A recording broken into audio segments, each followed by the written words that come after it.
Hello and welcome to the Bober Academy Football Podcast. We are excited to bring back our Lineman of the Week series here for the 2022 season, where we're going to be highlighting great offensive line play throughout the Omaha metro area and surrounding areas. We're going to bring high school offensive linemen onto the show and their coaches and talk about their season, what they're doing, and everything to do with offensive line play. This podcast is brought to you by the Bober Academy. I started the Bober Academy in 2019 with the mission to train and develop superior linemen to dominate on the gridiron.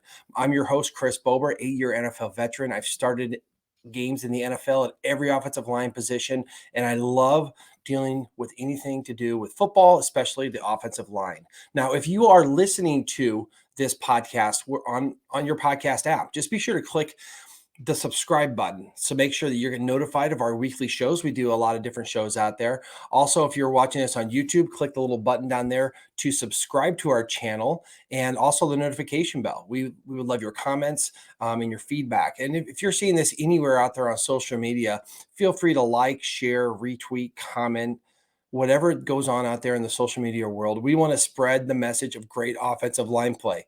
So thank you for joining us. Let's get to the show. Okay, now welcome back into the Bober Academy Football Podcast Studio, aka my office here. I'm so excited about this week because we're bringing in my alma mater, the South High Packers, man. And I went down to the game last week where they played Northwest, and they just came out on fire. And we're just kind of having their way with those guys. So it's a great week to have them on the podcast. This week I'm joined by Head Coach James Patterson. He's been there since 2018. Was at Bryan before that. And has done a great job of really getting some community involvement down there, getting some buy-in from the community, from the athletes. And I know that at public schools it's always a struggle getting kids out there, but he's out there all the time working these kids. I also got big dude, man, Jesus Estrada. This kid's a monster. I saw him out there. He's the biggest kid on the field, and he looks the part. He plays the part. Plays tackle, right tackle, 6'3", about 290. I got one question before we start. I was watching some film. Did you guys hand him the ball for a touchdown this year? It wasn't a touchdown. It was a couple 2-point conversions. That was awesome, though. You know what it's like as an old lineman. You know what that would be like to score. When I was in college, I was a long snapper, and a kid from South Dakota State muffed the punt, and it bounced right into my arms, and I ran in. I thought it was a touchdown because I didn't know the rule that you can't advance a muff. So You've scored more points than me already, big guy. That is so cool. You can pull that out anytime, Coach. I don't think anyone's tackling him. No, I don't think so. That's kind of why we run it down there. I don't know how long he can run for, so I kind of figured that 2 to 3 yard mark's about it right there. Yeah, maybe 4th and goal or something like that. You can pull there. That You go, out. Perfect. Although it's on tape, they might know it's coming. But thanks for coming on the show with me today, guys. I've always wanted to get local coaches and O-linemen out here. They interview the quarterback and the running back and the receiver and those guys, but they never talk to the O-lineman. So I'm trying to promote the O-line out there. But Coach, let me talk about, you guys have a pretty decent season so far. You got some ups, you got some downs, had a couple good wins in there. So last week you come out against Northwest, a team you felt like you could beat and do well against. What was it like that game? You guys came out and just really scored. When you go back and watch the film, how did the film come out after you watched that game, and what went well, and what do you need to work on still? Things that we saw well was things that you can't really coach is attitude and effort with these kids. I think the 2 weeks prior, kind of getting beat up a little bit. I think they kind of saw this week 7 matchup with Omaha Northwest as circled on the calendar as a game we should be competitive in, a game that we have a chance to win. No game's a for sure win, but it's a game you have circled where you're like, if we put our pieces together and got our best foot forward, there's no reason why we shouldn't come out ahead. And I think the kids really took those 2 tough weeks that we had back to back. I mean, we still had 2 great weeks of practice. Then we had a great week of practice leading up to Northwest. And coming into that game, it was one of those things where it was like, okay, everything's clicking. Practice was well. There was not much that we had to fine tune practice wise. And then when you watch the tape, I mean, the kids kind of put it together. I think Jesus had like 4 or 5 pancake blocks within like the first 3 series. And it's one of those things where it was like, those are things you can't teach, and how to finish blocks and, how to drive guys down the field and not just get in the way. And, kind of good to see that on film. Yeah, it's nice to get the reward of a victory after all the hard work. How about you, Jesus? What was that game like for you guys? What was the feeling in the locker room after you got such a big win? Yeah, no, after losing the 2 weeks beforehand by however much we did, I can't remember the scores. It was pretty bad. We were down like mentally. I know my teammates we weren't in it the past 2 weeks, so getting the win really like helped us a lot. Especially this week, I know it's going to be tough. So the locker room afterwards, it was pretty hype. That's awesome, man. I mean, it's just so great to get a victory. There's nothing like winning a game like that, especially when you've been down for a little bit. But coach, let me talk about this. I was kind of interested in your offense, right? So Yes. come out there and I mean, we can talk about defense and special teams, but I don't know any of that stuff. So we'll talk about offense. It seemed to me like you got a couple big playmakers, right? I feel like those are your guys on the outside, and you got a big, your line does a pretty good job up front. Tell me about your offensive philosophy. It seems like you got like a lot of quick passes, and then you don't have a problem with taking a shot down the field. You run traditional, run plays, power, stuff like that, but you also get guys on the edge a lot. Tell me about the offensive philosophy that the Packers are in these days. Yeah, offensive philosophy. I mean, if you're going to start from the basics, we're a gap scheme team. We're not a traditional zone team, inside outside zone. We're gap scheme, so we run a lot of power, a lot of trap. We mix in some duo in there, which is what we call our inside zone. We try to just get as many double teams at the point of attack as we can. Try to create vertical and horizontal displacement within those offensive and defensive linemen. Obviously, our two playmakers on the outside, number 2 and number 3. We consider our quick passing game just an extension of the run game. So if you're going to play 6, 8, 10 yards off, we're going to get the ball in our athletes' hands out in space and, let them go to work. I mean, as you can see from the stats, those two kids, I think they're both within 100 yards of 1,000-yard receiving for each of them, which goes against my philosophy is run first. So I'm a run first guy. Everything's based. I mean, a lot of their passing has been on what we consider our RPOs. So we'll tag a run play, and then the receivers have, a pass option that we call, basic stuff, whether it's a bubble, slants, hitches, we'll run like a seam and sit route, and just kind of dictate like our quarterback. I give him full reign, and he reads outside linebacker or, the defender in the box that we don't account for. And if he flows in the box to help for the run, he just gets it out of his hands and trusts that his athletes are able to make some plays. Nice. Yeah. Very explosive in that manner. How about you, Jesus? As I watch the film, as I watch you guys play, it seems like you're the guy that they like to run behind. And I saw a lot of down blocks and double teams on your side. Is that kind of what you like to do? Yeah. I like to I love my pancake block, so I try to get a pancake every play. I love to finish my blocks. I love to take them to the ground, help them back up. They hate that stuff, so I love to do it. I love it, man. I mean, we work with Jesus. I worked with Jesus this summer.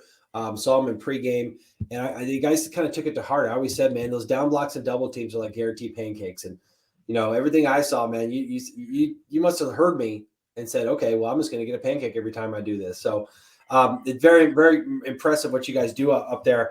Okay, Coach, you did talk about some of your special players. You're talking about Dylan Sheard and Eric Thomas. They both have over 10 touchdowns. I think 11 and 13 touchdowns right now. But you said, like you said, you feel like those guys, they're listed as receivers, but they're just an extension of like running backs out there. So it seems like that's kind of a feature in your offense, right? Yes. If Dylan, he was our running back last year. I know the stats don't show a lot, but he only played 3 football games for us last year. He played the first 2, and then week 9, he fractured his growth plate in his ankle. And he was our running back last season. And last season, as a running back in those 3 games, I think he rushed for 600 yards and 6 touchdowns. Wow. So, he's a natural runner. Unfortunately, his natural position is quarterback, which is what I've recruited him here to play. But he's one of those kids that he's almost too athletic to keep bottled up in the pocket and, not have essentially 40 QB run plays where you're just banging them up and whatnot. So, when you have special talent like those guys where you have to respect Eric going deep, and then you can have Dylan running the short routes and staying outside on our jet sweeps and stuff, it's kind of helps our interior guys also. Yeah, it's kind of fun for the O-line because they're not just pounded into, loaded boxes all the time. You Yeah. spread them out. They got that threat outside. Then all of a sudden you get even matchups inside, and you just got to win them. But Jesus, tell me about. I want to ask you about your quarterback, man. I mean, that's Tolbert. Is it Tolbert? Is that his name? Yeah, yeah, Yep. Shot over. Yep. It's funny because the Duke is sling the ball. Yeah. But he looks like a lineman. Yeah. He's like, is he like the sixth lineman back there? But he says back there. I'll give him this. I want to get your take in a second, but. He looks like a lineman. He runs just a little bit. He gets a little bit to him, but he doesn't get touched very often. I mean, you guys do such a great job up front of protecting him. I was really impressed with the time he had back there. But tell me about what's like with your quarterback back there. Yeah, no, I like to call him a Big Ben because he's like a Big Ben. He's not that mobile, but he tries, and when he could throw the ball really good. So when he's out on the field, we try our hardest. We're a little undersized up on the line, so we gotta work a little bit harder than most other O-line, may not like other schools, but he's a good QB. Yeah, I mean, he was so confident in his passes. You can just tell that for a high school quarterback, a lot of them, they just kind of are a little hesitant, but he had no problem. He just slings it. He can take it deep. He was accurate on his short passes, and he does a great job, like Coach said, of running that RPO game. Yeah. And I don't think maybe he doesn't get enough credit for that because makes a lot of good decisions. Yeah, no, he does. Yes. Yes. All right, Coach. So down in South, right? I'm a Packer, class of 95. Tell me about what it's like being the coach of South. A lot of tradition. The community, I feel like the community is really supportive of you guys. I know you've been there for 4 or 5 seasons now, minus the one you didn't get to play. But what's it like being the coach down at South High School? It's nice to walk into the school and see all the old rich football tradition in there, where you got the Remingtons and the Bover, and you got Briscoe and Noah Fan of recent. Yeah. And you walk through and you're like, okay, this school has a lot of rich history with its sports, football included, which hasn't been very successful recently. So it's one of those things where like you're at a school where the tradition is rich. You have the backing from the community. I mean, the fans still show up when it's 45, 50 degrees out. We'll still have fans in the stands. So it's one of those things where it's like, you're trying to put your best product on the field just to kind of, reward the fans for being there, the community having your back, and the kids that are out. You kind of want to give them the opportunity to show out for the home crowd. Yeah, South Omaha proud, man. How about you, Jesus? What's it like being a Packer? You got a lot of pride down there in South Omaha. I lived it, man. I know it. What's it like? What's it like putting on the helmet for the Packers? Yeah, we don't get a lot of love or a lot of credit, but we're still a football team. We still go out there and practice every day. We put our work in, we put our effort, and on Friday nights, it's just if you don't play football, you don't know the feeling, but it's just another feeling. It's great. I love it. It is. And I wish I had that awesome facility you guys have down there now. Yeah. It's so cool to just kind of see all that. It's a really cool environment just to be around it. It's like right down there in the middle of South Omaha. The community's down there. People walking by. I love it, man. All right, Coach. Tell me about your big boys. Right, you got some dudes up front. You got Jesus, obviously, just a junior. One of those guys that has a rare combination of size and talent. But you got some other pretty good dudes up there too. Tell me about those guys and how's working with those guys and what makes them special. Yeah, it's nice. I'll start in the middle as our anchor for our center, Daniel Espinoza. He's a senior this year. He was our starting center last year as well. So having him, 2 years in a row, I think last year about middle of the season, he ended up breaking his thumb. So he couldn't play the last couple of games. But having him there for his experience, senior leadership, he's like 6'1", probably 260. So he's not the biggest kid by all means, but, still a kid that goes hard, gives it all. Our other, what we call our bookend tackle, because, shaped like a rectangle, Samuel Coronado. He's only a junior as well. He's probably about 5'10", and he's all of 295 as well. He's a solid square. Kids kind of tease him. They call him a bulldog because that's what he looks like. Like he's a funky guy, the way he walks, how he carries himself. That's Sam. And then our guards, we have a senior, Greg Hurtado, and Mason Haxon's a junior. And our guards are undersized linemen. Greg's probably 220. And Mason's probably all of about 205, and they're both probably about 5'9". So one of those things where, we have some bigger kids on the team, but those two guys, their heart, willingness to get in position and do the right thing. I mean, you can't take them off the field. Yeah. I been around these guys just a little bit. It seems like they have a pretty unique bond up there, especially your center. He seems like kind of the old man of the line. Kind of looks like an old guy too, But a lot of credit goes to him for dictating everything that goes up there. Jesus, tell me about your boys, man. I mean, O-line's a tight group. You guys got to go out and hang out together, go out to eat together. Yeah. Tell me about these guys. Like, who's the funny one? Who's the one who thinks he's like a ladies' man? Who's, give me some inside stuff, man. We're going to share this throughout the whole world. I'm going to put this on Twitter, on YouTube, and this is your time to kind of. Yeah, no, like you said, we'll start with Dan. He really like keeps us together. He's our leader pretty much on the line. He's the senior, so he gets us whenever we're like showing low effort or something. He'll make sure to pull us aside and tell us we need to get it together. And like you said, our left tackle, our starting left tackle, Sam. He's like a little bulldog. He's not that big, but if you'll see him in the weight room, he puts in effort. A lot of it. He can throw some weight up on the bar, and nice. He tries. And our guards, they're very undersized, but like he said, if they try, they go out there and they play line. They know they have to go and put their bodies on other 300-pound men or 6'4". Who knows how big the other kids will be, but they don't care. They'll go out there and try. Just getting after it. Huh? No inside funny stuff for these guys. Or I mean, give me something on these guys. You can give. This is your chance to kind of spit it out, man. Go ahead. I say Dan. He's the more of the goofy one. He throws a lot of jokes during practice, but when it's time to get serious, he knows to get serious. But some of my other linemen like Mason, he's like a really smart kid, but he has a lot of these like funny inside jokes or like nerdy jokes that only a few of us will get, and it's just so hilarious. Greg, he thinks he's a ladies' man. He does, but there's always one in there. He thinks he gets all the ladies, but well, in life, O-linemen get all the best women. I know that. Coach, let's talk about Jesus here. Pretty impressive watching his film, and of course, like you said, I got to work with him in the summer. I've seen him there last summer, saw him pregame, talked to him a little bit. I'm watching his film, and for a big guy, he's got really good feet, right? Comes off the ball powerful. You're going to get that out of a big guy, but good feet. I was so impressed with his hands, right? Mm-hmm. He's got some good hand moves that you just don't see in a high school lineman, right? You got guys who can have power, guys can get after, but not only can he take like a good pass set, but if he feels a bull rush, he has no problem with just slapping the hands down and throwing them on the ground. Tell me about him and what you've seen out of him. Jesus, he's completely done a 180 from when I first met Jesus.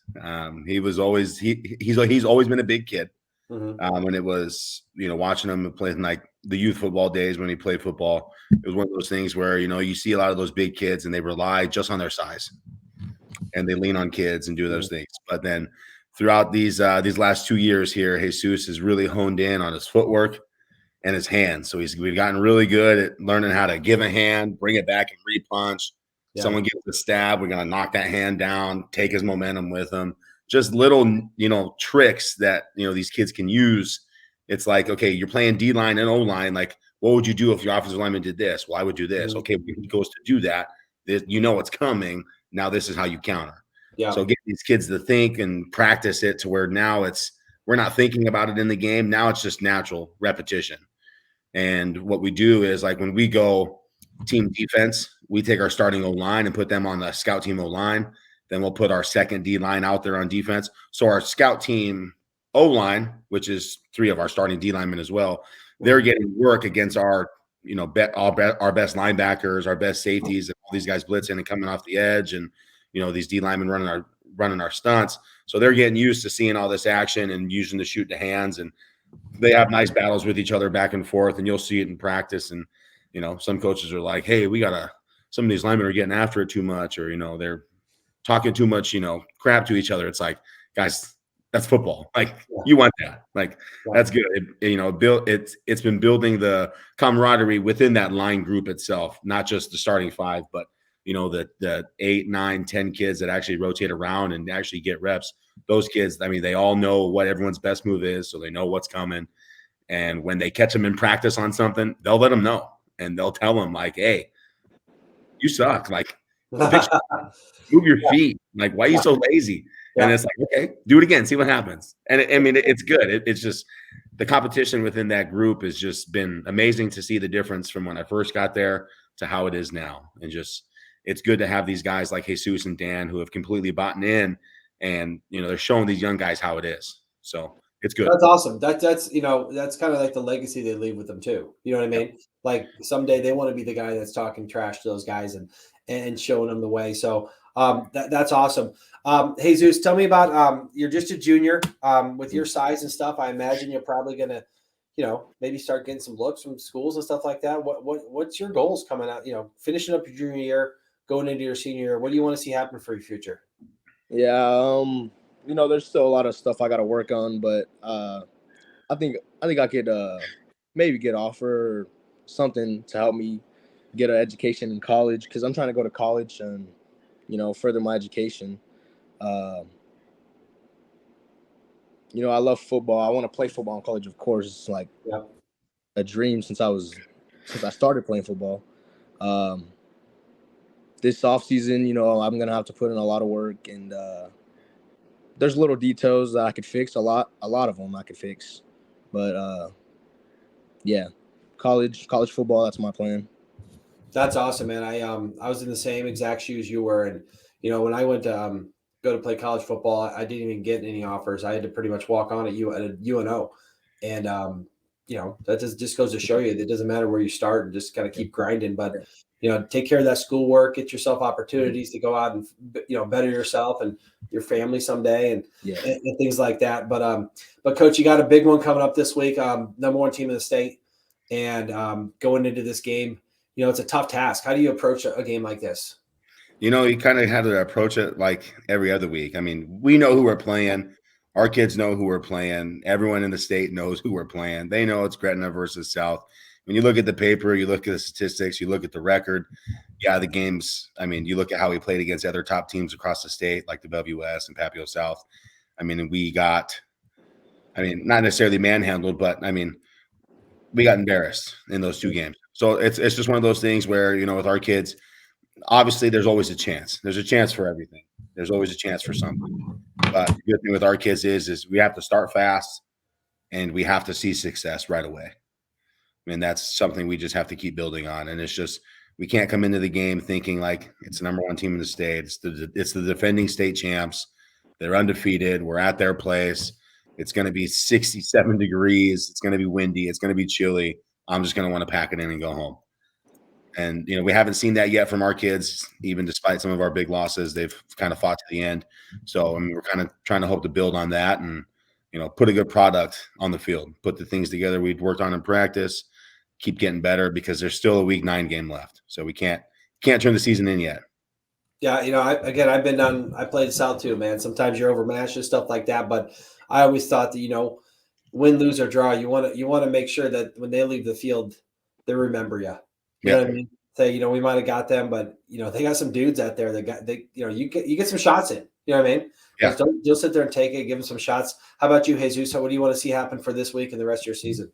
Yeah, I just want to see everyone, not play scared or, just go out there with some, nuts. Just go out there and play football. Like, it's just another high school team to me. I mean, yeah, they won the state championship last year. They're good. Everyone knows they're good. But just go play football and see what happens. Like, I'm not too worried about who we're playing every week. I love it. That's a great mentality. And coach, I just love what you guys are doing down there, right? You're up against it with some numbers and some other things going on for you. But hey, you're giving these kids a chance to go out there and fight for something, believe in something, be a part of the school, the community, things like that. I think it's great. I think it's great what you guys are doing down there. You see these guys like Jesus that are coming in there and just their lives are going to be better for having played South High football. So, guys, I wish you the best of luck this week, and congratulations on the big win last week. You got Gretna and you got Bellevue East. And let's see if we can go out there and take a couple swings at these guys and see what happens, right? Hey, take a couple of swings. The worst thing that happens is you miss and get back up and swing again. That's right, man. Just like life, you're going to sometimes get your butt kicked. It's one of the better things that happens to you if you learn from it. So, guys, thanks again, man. I'm a Packer through and through. I'm always rooting for the Packers. So I'll be pulling for you guys. I'll be watching for you. Thanks so much for coming on the show with me. I'll put this out there for everyone to see. Please share with all your friends, family, and whatnot. And again, best of luck to you guys, okay? Thank you, sir. Appreciate it. Thanks for having us. Academy Football Podcast is available on all podcast platforms. So wherever you listen to your podcast, we're going to be on there. Be sure to subscribe to our channel. That way you get notified of new episodes. Also, we are on YouTube. If you want to find us on YouTube, just search for the Chris Bober Lineman Academy. And be sure to also subscribe to our page. Click the notification bell and feel free to comment, share everything that goes on there. We're on social media as well. Follow us on Twitter, Facebook, Instagram. We even have a page on TikTok. So the more you can follow us out there, the more we can spread the message of great offensive line play out there. If you have any questions, comments, or feedback, be sure to reach out to us through any of those social media channels and spread the word. We want to get offensive line play great here and everywhere across the area.